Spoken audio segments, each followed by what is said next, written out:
പഴുത്ത് കറുത്ത് പോയിട്ടുള്ള നേന്ത്രപ്പഴം വെച്ചിട്ട് ഈസി ആയിട്ടുള്ള 2 സ്നാക്കാട്ടോ നമ്മൾ ചെയ്തെടുക്കുന്നത്. അപ്പോൾ അതിനായിട്ട് നമ്മളൊരു പാൻ ചൂടാക്കിയിട്ട് അതിലേക്ക് നെയ്യ് ഒഴിച്ച് കൊടുക്കുകയാണ്.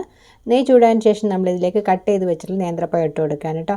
അപ്പോൾ ഇത് 2 പഴമുണ്ട്, നന്നായിട്ട് പഴുത്തിട്ട് തൊലിയൊക്കെ കറുത്തിട്ടുള്ള ടൈപ്പാണ്. അതിൻ്റെ കൂടെ തന്നെ നമ്മളിതിലേക്ക് കാഷ്യൂനട്ടും മുന്തിരിയും ചേർത്ത് കൊടുക്കുന്നുണ്ട് കേട്ടോ. അപ്പോൾ എല്ലാം കൂടി നമ്മൾ നന്നായിട്ടൊന്ന് വഴറ്റിയെടുക്കുകയാണ്. ഇപ്പം നമ്മളെ പഴമൊക്കെ നന്നായിട്ടൊന്ന് വഴന്ന് വന്നിട്ടുണ്ട്. ഇനിയിപ്പോൾ നമ്മളിതിലേക്ക് തേങ്ങ ചിരവിയതും അതുപോലെ തന്നെ പഞ്ചസാരയും ചേർത്ത് കൊടുക്കുകയാണ്. എന്നിട്ട് നമ്മൾ നന്നായിട്ടൊന്ന് വഴറ്റിയെടുക്കുകയാണ് കേട്ടോ. ആ ഒരു പഞ്ചസാരയൊക്കെ ചേർക്കുന്ന സമയത്ത് പഴം നന്നായിട്ടൊന്ന് ഇങ്ങനെ സ്റ്റിക്കി ആയിട്ട് വരും. അപ്പോൾ ആ സമയത്ത് നമ്മൾ പഴം ഇങ്ങനെ നന്നായിട്ടൊന്ന് ഉടച്ചു കൊടുക്കണം. അപ്പോൾ നല്ല പഴുത്ത പഴമാണെന്നുണ്ടെങ്കിൽ നല്ല രീതിയിൽ ഉടഞ്ഞ് കിട്ടുള്ളൂ കേട്ടോ. അപ്പോൾ അതിനായിട്ട് നമ്മളിത് ഇതുപോലെ കറുത്തിട്ട് തൊലിയൊക്കെ കറുത്തിട്ടുള്ള പഴം ഉണ്ടാവില്ലേ, അപ്പോൾ അങ്ങനെയുള്ള പഴമാണ് ഏറ്റവും ടേസ്റ്റ് ഉണ്ടാവുക. അപ്പോൾ നമ്മളിത് ഉടച്ച് കൊടുത്ത് നന്നായിട്ട് ഇതുപോലെ ഒന്ന് റെഡിയാക്കി എടുക്കുന്നുണ്ട്. ഇനി അതൊന്ന് ചൂടാറാൻ വെക്കാൻ കേട്ടോ. ആ ഒരു സമയത്തേക്ക് നമ്മളൊരു ബൗളിലേക്ക് ഒരു മുട്ട പൊട്ടിച്ച് ഒഴിച്ച് കൊടുക്കുകയാണ്. പിന്നെ ഇതിലേക്ക് നമ്മൾ 1/2 കപ്പ് അരിപ്പൊടി ആട്ടോ ചേർത്ത് കൊടുക്കുന്നത്. നമ്മൾ സാധാരണ പത്തിരിക്കൊക്കെ എടുക്കുന്ന ഒരു അരിപ്പൊടി ഉണ്ടല്ലോ, അപ്പോൾ അത്രയും ചേർത്ത് കൊടുത്തിട്ടുണ്ട്. പിന്നെ അതിലേക്ക് 2 ടേബിൾ സ്പൂണോളം പഞ്ചസാര, പിന്നെ ആ ടേസ്റ്റ് ഒന്ന് ബാലൻസ് ചെയ്യാനായിട്ട് ഉപ്പ്, പിന്നെ ഏലക്കായുടെ പൊടി ഉണ്ടെന്നുണ്ടെങ്കിൽ അത് ചേർത്ത് കൊടുക്കുക കേട്ടോ. അപ്പോൾ എൻ്റെ കയ്യിൽ പൊടി കഴിഞ്ഞിട്ടുണ്ടായിരുന്നു, അപ്പോൾ ഞാൻ 2 ഏലക്കായ ചതച്ച് കൊടുത്തിട്ടുണ്ട്. പിന്നെ കുറച്ച് അപ്പക്കാരം ചേർത്ത് കൊടുത്ത്, സോഡാപ്പൊടിയില്ല, അപ്പോൾ അതൊരു നുള്ളി ചേർത്ത് കൊടുത്തിട്ടുണ്ട്. ഇനി ഇതെല്ലാം കൂടെ നമ്മളൊന്ന് മിക്സ് ചെയ്യാണ്. അപ്പോൾ ഇതിൽ വെള്ളമൊന്നും ചേർത്ത് കൊടുക്കുന്നില്ല കേട്ടോ, ആ ഒരു മുട്ടയുടെ നനവ് തന്നെ ഉണ്ട്. അപ്പോൾ നമ്മൾ ഏകദേശം ഒന്ന് മിക്സ് ചെയ്തതിന് ശേഷം നമ്മൾ നേരത്തെ വഴറ്റിയിട്ട് ഉടച്ച് വെച്ചിട്ടുണ്ടായിരുന്ന പഴം ഉണ്ടായിരുന്നില്ല, അപ്പോൾ അതിലൊരു 1/4 ഭാഗത്തോളം നമ്മൾ ചേർത്ത് കൊടുത്തിട്ട് നന്നായിട്ടൊന്ന് മിക്സ് ചെയ്യണേ. അങ്ങനെ മിക്സ് ചെയ്ത് വന്നപ്പം പഴം കുറച്ച് കൂടുതലും പൊടി കുറവായിട്ടാണ് തോന്നിയത്. അപ്പോൾ ഞാൻ കുറച്ചും കൂടി ഇതിലേക്ക് അരിപ്പൊടി ചേർത്ത് കൊടുക്കുന്നുണ്ട്.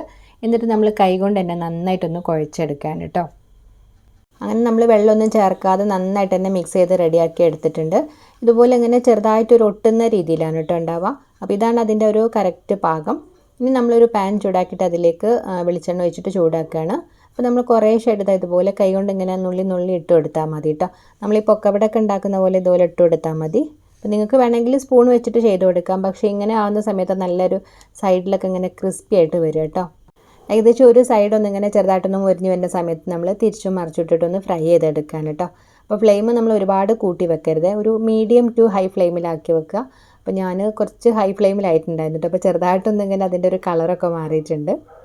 ഇതിങ്ങനെ കാണുമ്പോൾ അത്ര ഒരു ക്രിസ്പിനെസ് ഉണ്ടാവില്ല കേട്ടോ, പക്ഷേ ഇങ്ങനെ കുറച്ച് ചൂടാറുന്ന സമയത്ത് പുറം ഭാഗം നല്ലൊരു ക്രിസ്പിയും അതിൻ്റെ അകത്ത് ഇങ്ങനെ ഒരു പഴത്തിൻ്റെ ഇതൊക്കെ ആയിട്ട് നല്ലൊരു സോഫ്റ്റ് ആയിട്ടുള്ള നല്ല ടേസ്റ്റി ആയിട്ടുള്ള ഒരു റെസിപ്പിയാണ് കേട്ടോ.